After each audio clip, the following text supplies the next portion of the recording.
So how should the United States get involved, or should it stay out of the conflict in Gaza and Israel? The Fox News political insiders are here, and you can chime in while you watch. Facebook, on my Facebook page there, and they'll put that across the bottom of the screen, or on Twitter, at Harris Faulkner and at FN Insiders, hashtag FRW for Fox Report Weekend. Joining us tonight via satellite from Arizona, Doug Schoen, former pollster for President Bill Clinton and Fox News contributor. Here on set with me in New York, home base, John LeBoutelier, former Republican congressman for New York, Pat Caddell, a former pollster for President Jimmy Carter and Fox News contributor. We've already gotten a lot of responses on this online. I'll get to those in a second. Pat, I want to start with you. The United States, its role, what should it be? In Gaza or in the world? How about leading somewhere? I mean, I think of, this week will be the 100th anniversary of the beginning of World War I, when, as Lord Gray said, the lamps in Europe are going out and we will never see them lit in our time. How frightening it is to watch everything going on in Gaza, where we can't seem, I'm on Netanyahu, you can defend yourself, but apparently after I watched the news this morning, only so much when you have rockets. What's going on in Ukraine, what's going on, we'll skip what's happening in Iraq. The one thing I was impressed by, and we'll get to this, is how well we were able to know what the Ukrainian militia was doing. But it's a disaster, and this is the result of our failure to lead, which we have talked on this show about for months and months.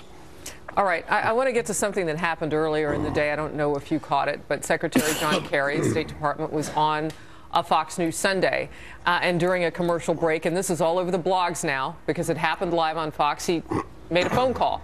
And during that phone call, he had his reaction to the news that 13 soldiers had died and the offensive that's happening, Israeli versus Hamas.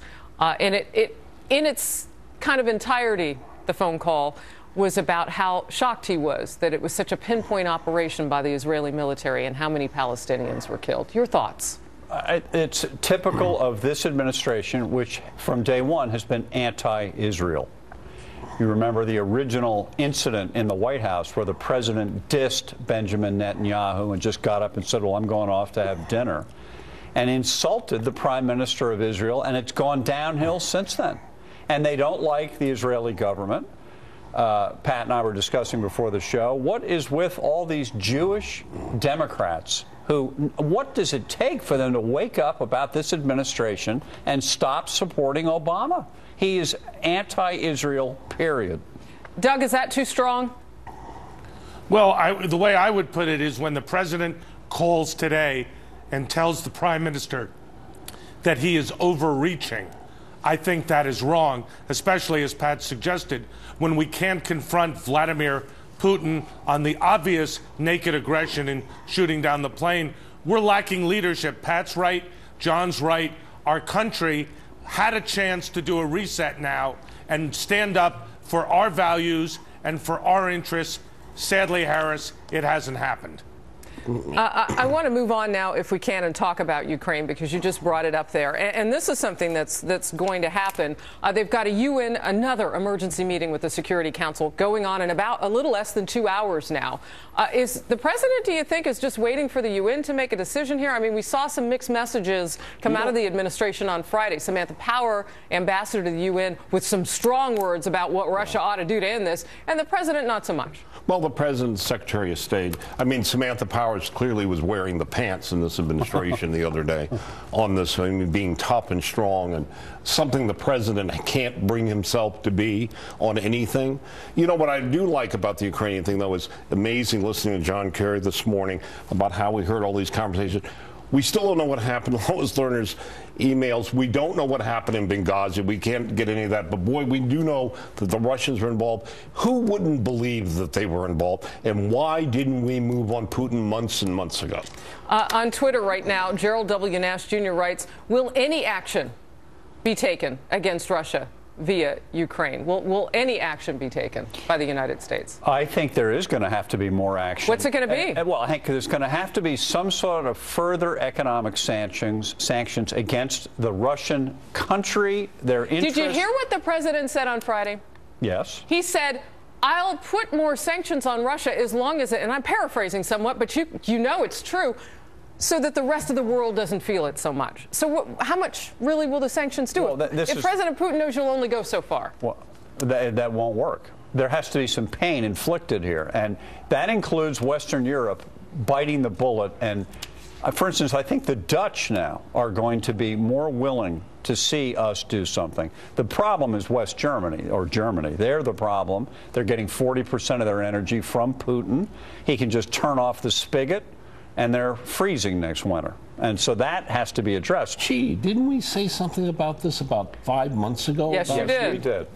And we also said the United States military should be supplying arms to the Ukrainian military right away. Do you think that'll happen now? Under Obama, no. I don't. He won't do anything. This guy does nothing. He leads from behind, which makes no sense. Look, this is a man who depends on, when you get in bed with your enemies, as he did in Syria after he screwed up the red line. He's in bed with the, begging the Iranians to help us. So now we're going to pay the Iranians to continue to build centrifuges. He gets the Russians to help in Syria to help bail him out. So he just takes a powder on the Ukraine. If we had sent weapons when we said on the show you should, and had strength, they would have learned how to use them already. Right. And by the way, just to link everything together, Hamas firing these rockets, the rockets come from Iran. All the money for this comes from Iran. So while we're lessening the sanctions on the Iranians, right, they're stepping up arms refueling to the Hamas to hit Israel. By the way, not just lessening sanctions, giving them a 4-month extension on the deadline with the nuclear deal. Doug, I want to get you in here. Timothy Downey says on my Facebook page, we're going to toggle back and forth between the two big stories tonight. So this is back to Israel. Harris, America should stand with Israel and give whatever support they need. We have the same enemies. Every terrorist they kill is one less we'll have to. Your thoughts? I couldn't have put it better myself, Harris.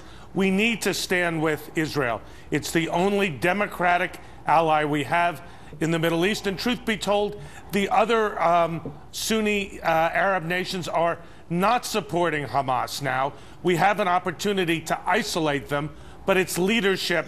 We're not showing it. And what happened today with Secretary Kerry and the president suggests to me that we're going in the wrong direction. This is profoundly misguided, very sad, and inimical to American interests. All right, real quickly before we take a break, I never make much of what presidents do when they're off time. But Pat, can you help us make sense of the optics of the president golfing on this particular weekend? Does it matter? Of course it matters. The optics of him golfing, the optics of him going to fundraisers in New York. It's as John said, what will it take to get the president actually to go back to his office and work and cut back on a holiday or fundraising? As I said last week, I think this guy is all about, photo ops, pizzas, pool halls, and political cash. And you're making some waves on Twitter right now because you said, Pat, and Dinah Lord says, how about leading on something? So people are retweeting your words. We're going to come back. We're going to talk about a couple of things. John mentioned Iran. We got to talk more about that.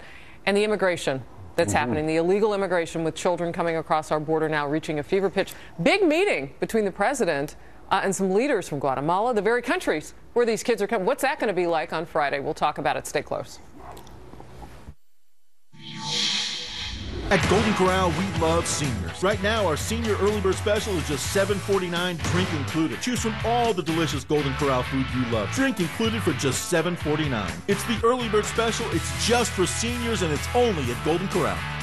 Cholesterol-lowering statin drugs can reduce your natural CoQ10 levels, but your heart needs CoQ10. Take Cunol CoQ10. It dissolves completely and absorbs 3 times better than regular CoQ10. Get the better CoQ10. Get Cunol, the gold standard in CoQ10.